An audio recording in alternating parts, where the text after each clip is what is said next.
Hello friends, নমস্কার। Welcome back to my channel astro কথা। আমি অ্যাস্ট্রোলজার বেদাংশী শাস্ত্রী বীণা এবং দৈবিক তন্ত্রের কাজ করি। আজ তুলসীর মাহাত্ম্য সম্পর্কে আপনাদের সঙ্গে বিশেষ কিছু কথা বলবো। আপনারা প্রত্যেকেই হয়তো তুলসী সম্পর্কে জানেন, তবু আমার মনে হলো একটু কিছু বলি, তাই বলছি। সন্ধে হয়ে আসছে প্রায়।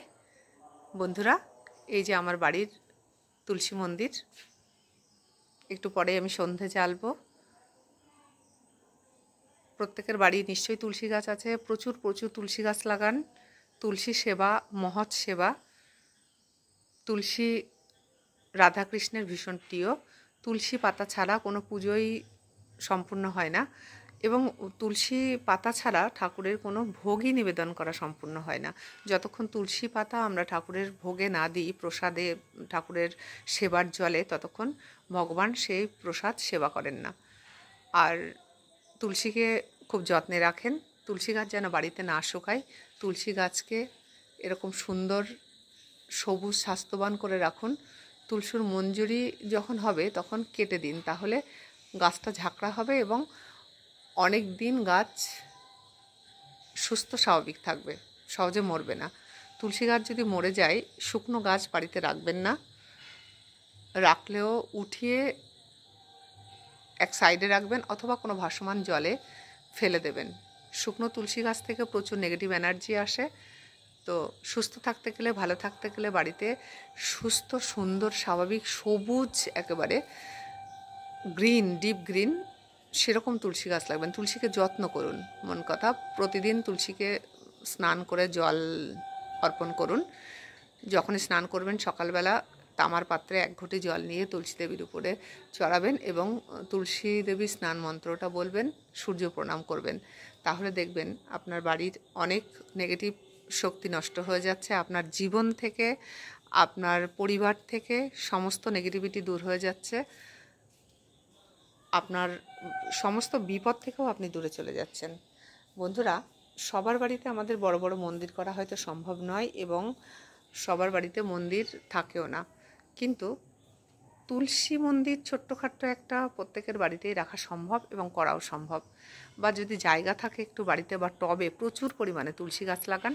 108টা তুলসী যে বাড়িতে থাকে সে বাড়িতে স্বয়ং কৃষ্ণ প্রতিদিন রাত্রে আসেন লীলা করতে। রাধাকৃষ্ণ চরণধূলি পড়ে।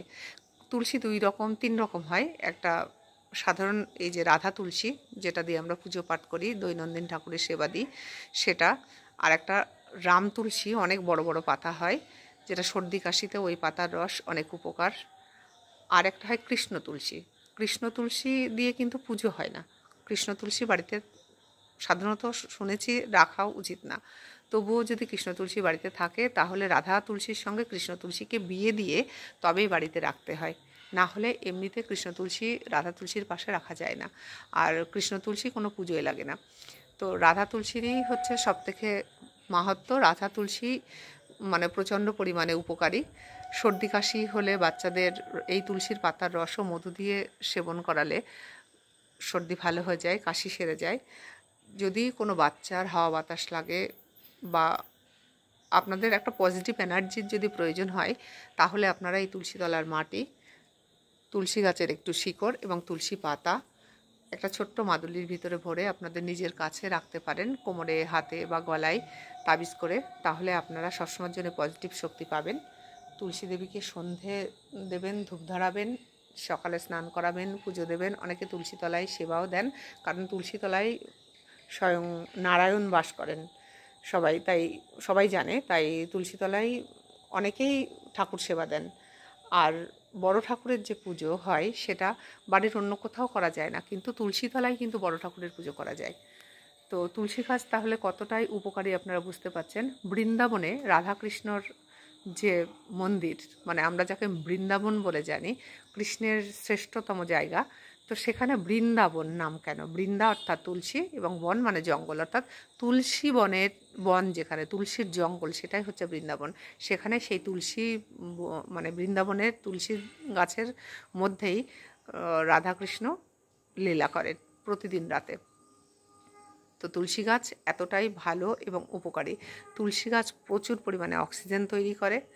তুলসী গাছকে যদি প্রতিদিন প্রদক্ষিণ করা হয় 7 বার স্নান করে সকালে পুজো দেওয়ার সময়, এবং তুলসীকে জল অর্পণ করা হয়, তাহলে আপনার মনোবাঞ্ছা পূর্ণ হয়। আপনি যা চাইবেন সেই আশায় তুলসী গাছ পূর্ণ করে। তো বন্ধুরা, এই ছিল তুলসী দেবী সম্পর্কে কিছু কথা। আর আরেকটা কথা বলবো, তুলসী গাছের গোড়ায় বিশেষ কোনো দিন, যেমন পূর্ণিমা, অমাবস্যা, কোনো লক্ষ্মী পুজোর দিন, এরকম বিশেষ বিশেষ ঠাকুরের পুজোর দিন যদি 1 টাকা, কাঁচা টাকা যারে বলে 1 টাকার কয়েন, এই তুলসী মন্দিরে গাছের গোড়ায় পুঁতে রাখতে পারেন এবং মনোবাঞ্ছা বলতে পারেন যে কী জন্যে আপনি কাজটা করছেন, আপনার কি দরকার, মনস্কামনা জানিয়ে, তাহলে আপনার খুব তাড়াতাড়ি সেই মনস্কামনা পূর্ণ হয়। তাহলে বন্ধুরা, সবাই ভালো থাকুন। সন্ধে হয়ে গেছে, আমি সন্ধে জ্বালতে যাব। আর এই তুলসীর যে টোটকাগুলো ছোট ছোট বললাম সেগুলো করুন, প্রত্যেকের উপকারে আসবে। তুলসী গাছকে যত্ন করুন। তুলসী গাছকে যদি যত্ন করতে পারেন তাহলে স্বয়ং শ্রীকৃষ্ণর সেবা হবে, নারায়ণ সেবা হবে, এবং বড় ঠাকুরেরও অনেক সম্মান করা হবে। তো তুলসীকে যত্ন করুন, প্রচুর পরিমাণে বাড়িতে তুলসী গাছ লাগান। সবাই ভালো থাকুন। যদি আমার কথা ভালো লাগে তাহলে আমার অ্যাস্ট্রোকথার সঙ্গে থাকবেন। চ্যানেলটিকে লাইক, শেয়ার এবং সাবস্ক্রাইব করতে ভুলবেন না। একটু প্লিজ সবাই যারা দেখছেন লাইক করবেন এবং শেয়ার করবেন, অনেকেরই হয়তো তাহলে এটা জানতে সুবিধা হবে। তো বন্ধুরা, আর যাই, নেক্সট পর্বে আবার দেখা হবে। যেতে যেতে বলবো, কর্মা ইজ ওয়ার্ক। ভালো কর্ম করুন, ভালো থাকুন, সুস্থ থাকুন।